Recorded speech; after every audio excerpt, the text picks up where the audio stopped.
my pa kan tog vinniger as jou pa hardloop. Dis nog niks. My pa kan beter as jou pa fietsry. Dit jok jy, maar my pa is tog slimmer as jou pa. Is nie. Is, Hoe weet jy? want my pa het baie minder hare as jou pa. Dit maak nie saak nie, want my pa se hare is tog gryser as jou pa se en my pa is tog sterker as jou pa. Is nie. Is nie.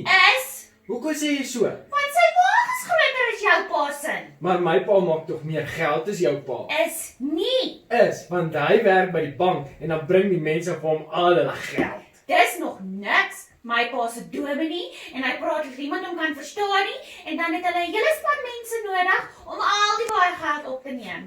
Is nie, jou pa is nie regtig 'n dominee nie. Ek weet, maar ek het sommer gedink dit sou cool wees as hy een was, want dan is ek tog belangriker as jy. Hallo julle, wat maak julle? Hallo Tannie, ons stry. Dit kan ek hoor, maar hoekom stry julle? Ons stry oor wie die belangrikste is.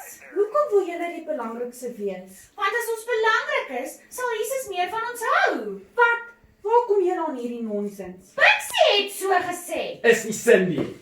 Maak nou nie saak wie het wat gesê nie.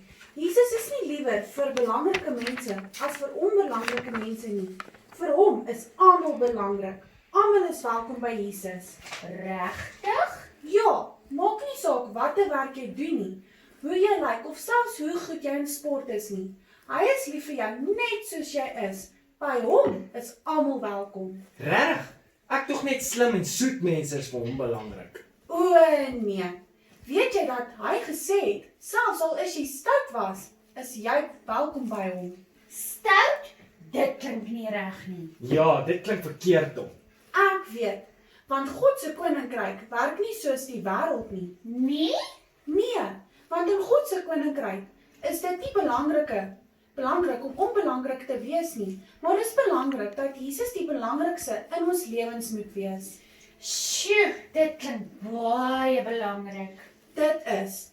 En die rede hoekom Jesus vir ons die belangrikste moet wees, is omdat ons vir hom so belangrik is. Selfs die van ons wat nie belangrik is nie. Of die van ons wat stout was. Ja, ons is so belangrik vir hom, dat hy vir ons sonde gesterf het. Nou voel ek sommer baie sleg dat ons so gestry het.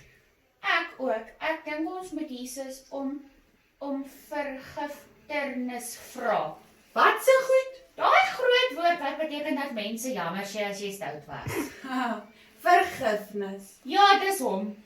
Ek dink, dis 'n baie goeie idee, Cindy. Want as mens so belangrik wil wees, bring dit net vir verdeeldheid. Wat se goed? Mens stry en dit help nie mekaar nie. O ja. En Jesus se bloed het juis gevloei, sodat ons sy kinders kan wees en ons mekaar kan help en moet vergewe. Nou ja, jammer Bixie dat ek so lelik was met jou. Jammer Cindy, ek was ook maar lelik. Nou toe julle. Nou is alles uitgesorteer.